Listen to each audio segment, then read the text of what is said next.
Wilson Isidore traverse aujourd'hui une zone dangereuse de sa carrière. Pas spectaculaire, pas dramatique en apparence, mais extrêmement risquée sur le plan international. Une blessure légère, oui, mais dans le football de très haut niveau, surtout à l'approche d'une Coupe du Monde, il n'existe pas de blessure anodine. Ce qui compte, ce n'est pas la gravité médicale, c'est le timing, le contexte et la concurrence. Actuellement, Wilson Isidore est indisponible.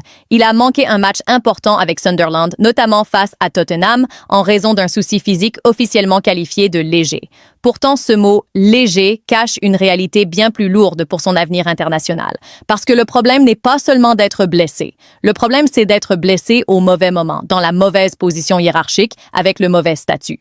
Isidore n'est pas un cadre installé, ni en club, ni en sélection. Il n'est pas un joueur qu'on attend coûte que coûte. Il est dans une phase où chaque match compte, chaque minute jouée sert de vitrine, chaque prestation est une audition. Et dans ce contexte précis, ne pas jouer, c'est reculer.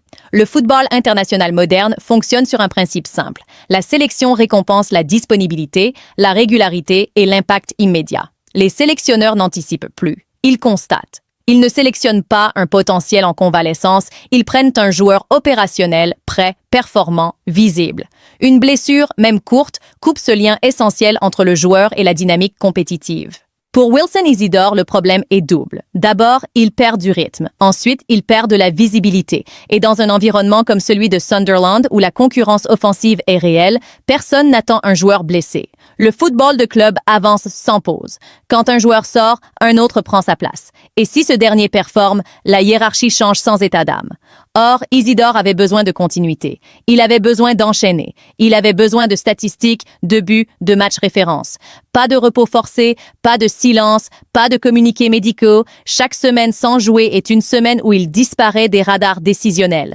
La Coupe du Monde 2026 n'est pas loin. Les grandes nations ont déjà commencé à dessiner leurs contours. Les listes s'affinent. Les profils se précisent. Et pour un joueur qui n'est pas un titulaire indiscutable, la marge d'erreur est inexistante. Une blessure, même légère, devient alors un facteur de fragilisation du dossier. Il faut comprendre une chose essentielle.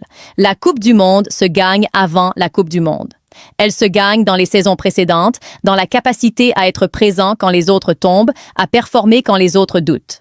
Être blessé, c'est laisser la porte ouverte à un concurrent. Et une fois cette porte ouverte, elle ne se referme pas facilement. Dans le cas d'Isidore, cette blessure arrive dans un contexte où il doit absolument convaincre. Convaincre son club, convaincre les observateurs, convaincre les sélectionneurs et surtout convaincre par le jeu, pas par le discours. Or, un joueur absent ne convainc personne.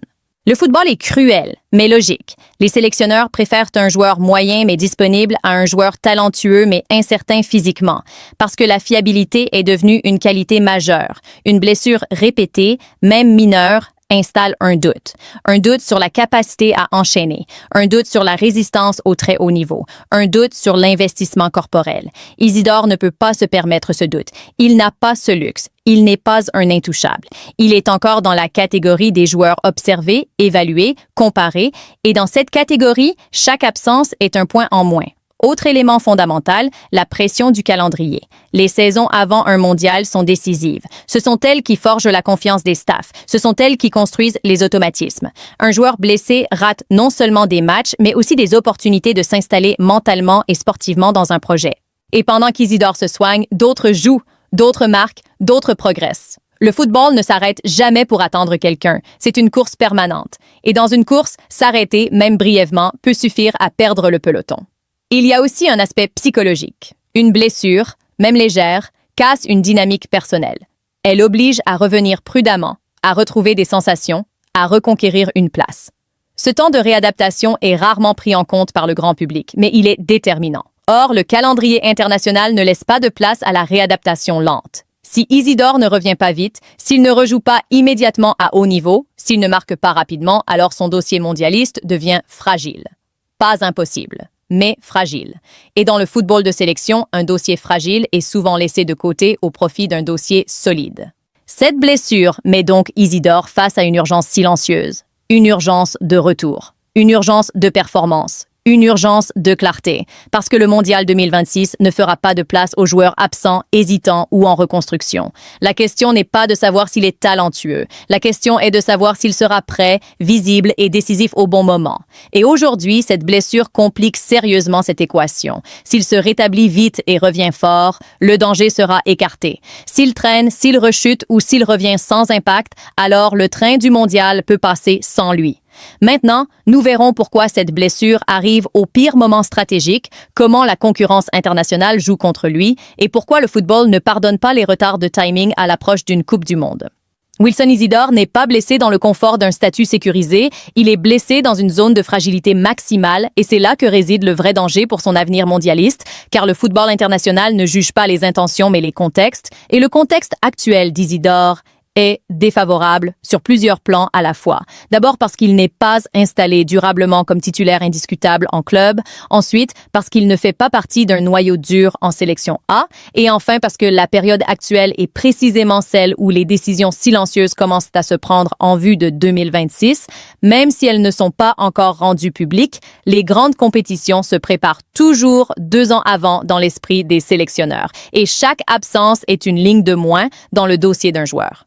Quand un joueur comme Isidore se blesse légèrement mais manque un match important, ce n'est pas seulement une rencontre qu'il rate, c'est une opportunité de marquer des points face à la concurrence directe car à son poste, les profils ne manquent pas, les joueurs disponibles, performants et réguliers sont nombreux.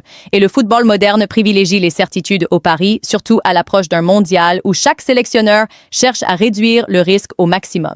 Un joueur blessé devient immédiatement un point d'interrogation, même si la blessure est légère, parce qu'elle interrompt le rythme, coupe la dynamique et ralentit la progression. Et dans le cas d'Isidore, ce ralentissement est critique, car il avait justement besoin d'accélérer, de montrer de la continuité, d'imposer une forme de pression sportive par les chiffres et par les performances. Or, aujourd'hui, il est invisible sur le terrain, et dans le football de haut niveau, l'invisibilité est l'ennemi numéro 1 de la sélection.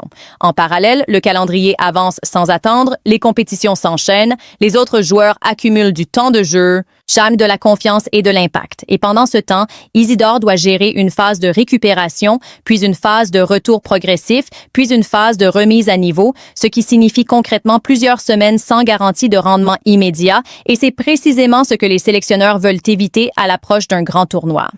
Un autre élément aggravant est la perception du corps médical et des staffs techniques, car un joueur qui se blesse, même légèrement, doit prouver à son retour qu'il est totalement rétabli, non seulement physiquement, mais aussi mentalement, sans appréhension, sans retenue dans les duels, sans baisse d'intensité, et ce processus prend du temps. Or, le temps est aujourd'hui le principal adversaire de Wilson Isidore dans la course au Mondial 2026. Il faut aussi comprendre que le football international fonctionne par cycle de confiance. Lorsqu'un joueur enchaîne les matchs, il entre dans une spirale positive, les entraîneurs le voient, les observateurs le suivent, les médias le mentionnent et son nom circule naturellement dans les discussions. Mais lorsqu'un joueur sort du terrain à cause d'une blessure, même courte, il disparaît de ces discussions et son dossier refroidit, surtout s'il n'a pas déjà un statut établi. Dans le cas précis d'Isidore, cette blessure intervient alors qu'il devait envoyer des signaux forts, des signaux clairs, des signaux incontestables.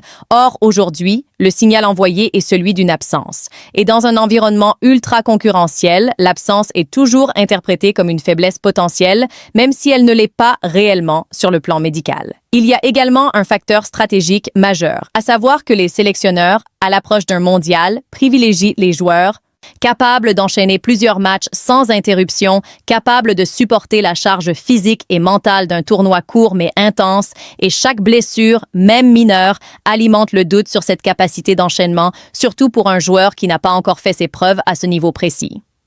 Le football de sélection est impitoyable, il ne laisse pas de place à l'émotion, ni à la compassion, ni aux explications.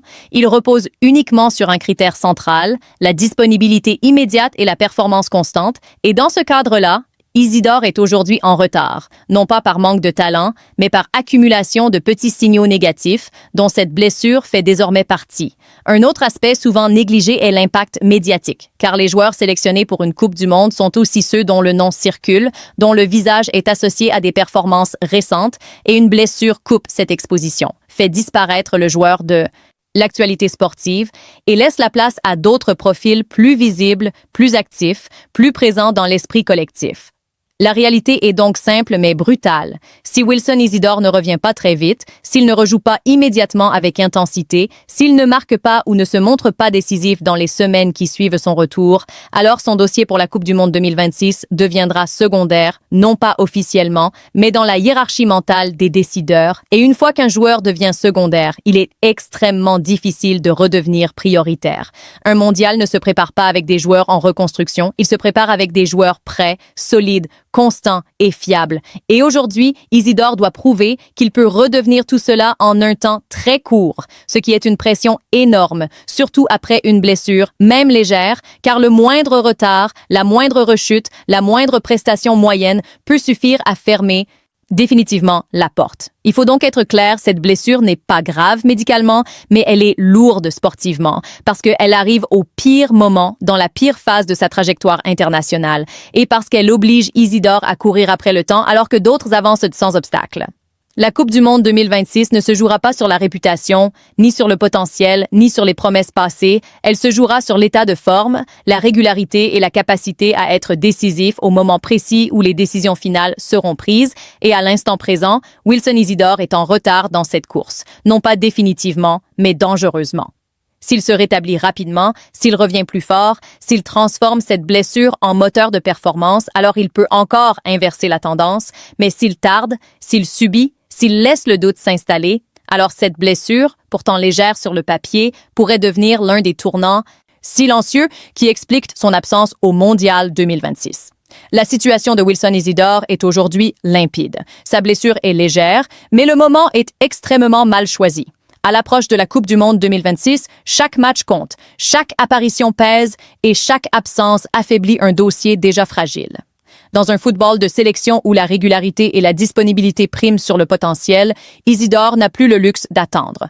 S'il ne revient pas très vite, s'il ne s'impose pas immédiatement par des performances fortes et visibles, il risque de sortir définitivement des radars pour 2026. Le mondial n'attend personne. Il appartient désormais à Wilson Isidore de transformer cette période difficile en réaction immédiate, car le temps joue contre lui et la prochaine décision pourrait être irréversible.